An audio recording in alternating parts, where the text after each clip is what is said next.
মার্ক্সবাদ নামটা শুনলেই আমাদের মাথায় কি আসে? রাজনীতি, বিপ্লব, অনেক জটিল সব তত্ত্ব, তাই না? কিন্তু আসলে এই শব্দটার আড়ালে লুকিয়ে আছে সমাজ, ক্ষমতা আর অর্থনীতিকে দেখার বলা যায় এক নতুন চশমা। তো চলুন আজ সেই চশমাটা পরেই দেখা যাক আমাদের এই চেনা জগৎটা আসলে ঠিক কেমন দেখতে। একটু অদ্ভুত লাগছে শুনতে, তাই না? ভাবুন তো, একজন জার্মান দার্শনিক আর অন্যদিকে একজন বিশ্ববিখ্যাত ইংরেজ নাট্যকার। এদের চিন্তাভাবনার সাথে একটা বিপ্লবী রাজনৈতিক তত্ত্বের কি সম্পর্ক থাকতে পারে? আচ্ছা, এই রহস্যটাই তো আমরা ভেদ করতে চলেছি। চলুন শুরু করা যাক। তো মার্ক্সবাদ আসলে কি? যে কোনো জটিল জিনিস বুঝতে গেলে আগের সবচেয়ে সহজ সংজ্ঞাটা জানা দরকার, তাই না? চলুন আমাদের এই আলোচনার প্রথম ধাপে সেটাই জেনে নেওয়া যাক। একদম সহজ করে বললে মার্ক্সবাদ হলো সমাজকে দেখার একটা বিশেষ ধরনের চশমা। এই চশমাটা চোখে দিলেই দেখবেন সবকিছুর পেছনে আসলে দুটো প্রধান শক্তি কাজ করছে। একদিকে আছে মালিক শ্রেণী, মানে যাদের হাতে কারখানা, জমি, উৎপাদনের সব চাবিকাঠি। আর অন্যদিকে আছে শ্রমিক শ্রেণী, যারা শুধু নিজেদের শ্রম বিক্রি করে বেঁচে থাকে। মার্ক্সবাদের মূল কথাটাই হলো এই দুই শ্রেণীর স্বার্থের যে সংঘাত, যে লড়াই, সেটাই কিন্তু ইতিহাসকে সামনে এগিয়ে নিয়ে যায়। মার্ক্সের এই কথাটা কিন্তু তার পুরো দর্শনের সারমর্ম। তিনি কি বলতে চেয়েছেন?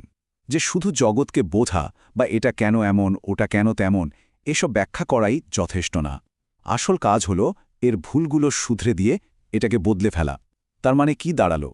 মার্ক্সবাদ শুধু একটা একাডেমিক থিওরি নয়, এটা আসলে পরিবর্তনের একটা ডাক। কিন্তু মার্ক্স এই আইডিয়াগুলো হঠাৎ করে আকাশ থেকে পাননি।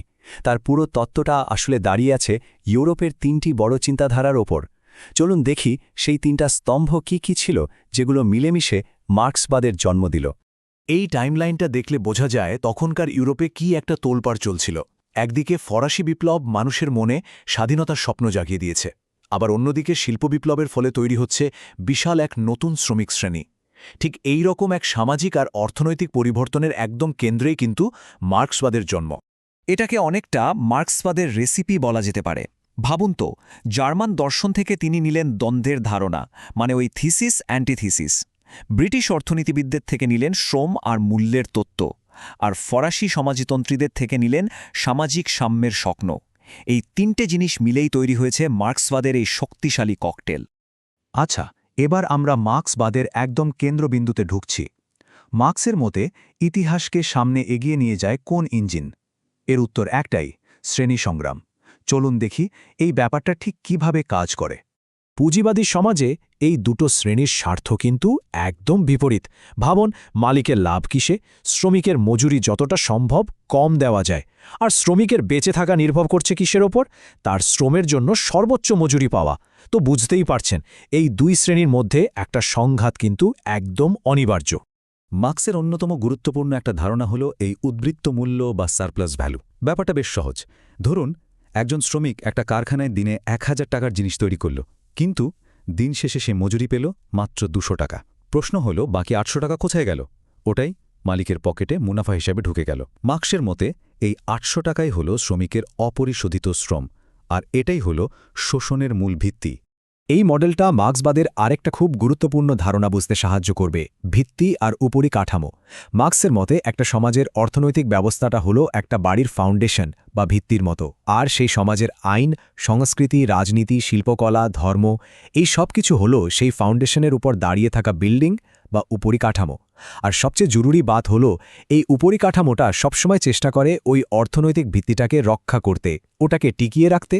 এতক্ষণ তো আমরা অর্থনীতি আর রাজনীতির মতো ভারী ভারী বিষয় নিয়ে কথা বললাম, কিন্তু মার্ক্সবাদের আসল মজাটা শুরু হয় ঠিক এখন, যখন আমরা দেখব এই একই তত্ত্ব কিভাবে শিল্প, সাহিত্য আর সংস্কৃতিকে বিশ্লেষণ করার জন্য একটা দারুণ শক্তিশালী লেন্সে পরিণত হয়। হ্যাঁ, মার্ক্সবাদ কিন্তু শুধু কলকারখানা বা রাজনীতির মধ্যেই আটকে নেই। এটা একাডেমিক জগতেও একটা বিরাট প্রভাবশালী হাতিয়ার।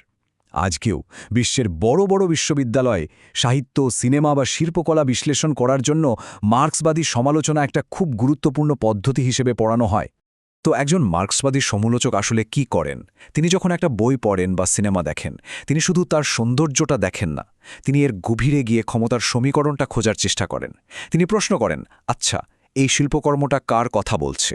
সমাজের কোন শ্রেণীর স্বার্থ রক্ষা করছে? এটা কি সমাজের বর্তমান ব্যবস্থাকে স্বাভাবিক বলে মেনে নিচ্ছে, নাকি তাকে চ্যালেঞ্জ করছে? তবে মার্ক্সবাদ কিন্তু মার্ক্সের সময়েই থেমে থাকেনি, কারণ সমাজ বদলেছে, পুঁজিবাদও নিজের রূপ পাল্টেছে।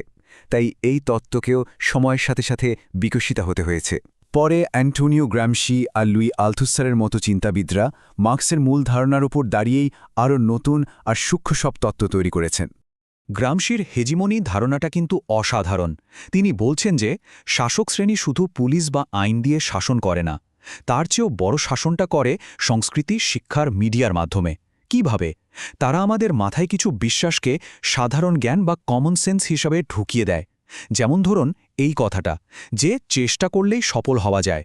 এই কথাটা শুনতে তো খুব ভালো লাগে, কিন্তু এটা আসলে সিস্টেমের কোনো সমস্যা থাকলে সেই ব্যর্থতার দায়টা ব্যক্তির ঘাড়ে চাপিয়ে দেয়। আর যখন সাধারণ মানুষ এটাই বিশ্বাস করতে শুরু করে, তখন তারা আর পুরো ব্যবস্থাটাকে প্রশ্ন করে না। এটাই হলো জোর না করে সম্মতি আদায়ের মাধ্যমে শাসন। আলথুসারের আইডিওলজি বা ভাবাদর্শের ধারণাটা অনেকটা গ্রামশির হেজিমনির সাথেই যুক্ত। ভাবুন তো, আইডিওলজি হলো আমাদের মস্তিষ্কের একটা অদৃশ্য অপারেটিং সিস্টেমের মতো। আর পরিবার, স্কুল, মিডিয়া এগুলো কি করে? ওই অপারেটিং সিস্টেমে বিভিন্ন অ্যাপ ইনস্টল করে দেয়। এই অ্যাপগুলোই আমাদের শেখায় কোনটা ঠিক, কোনটা ভুল বা কোনটা স্বাভাবিক। আমরা হয়তো টেরও পাই না যে আমাদের বাস্তবতাকে দেখার ভঙ্গিটাই আসলে বাইরে থেকে তৈরি করে দেওয়া হচ্ছে। আলথুসারের আর একটা মজার ধারণা হল ইন্টারপেলেশন। এর মানে হল আইডিওলজি বা ভাবাদর্শ আমাদের সবাইকে নাম ধরে ডাকে। ব্যাপারটা কীরকম? যেমন যখন একটা বিজ্ঞাপন বলে একজন সফল মানুষ হতে হলে আপনার এটা চাই, তখন বিজ্ঞাপনটা আসলে তাকে একজন ভোক্তা হিসেবে ডাকছে। আবার যখন রাষ্ট্র ভোট দিতে বলে, তখন সে তাকে একজন সচেতন নাগরিক হিসেবে ডাকছে। এই ডাকের মধ্যেই আমরা নিজেদেরকে ওই নির্দিষ্ট পরিচয়ে ভাবতে শুরু করি আর সমাজের নিয়মের মধ্যে আটকে যাই। তো এত সব জটিল আলোচনার পর একটা প্রশ্ন আসতেই পারে, আজকের দিনে এই তথ্যের প্রাসঙ্গিকতা ঠিক কোথায়? এটা কি এখন শুধুই একটা ঐতিহাসিক ধারণা, নাকি এখনও আমাদের চারপাশের পৃথিবীকে বুঝতে এটা সাহায্য করতে পারে?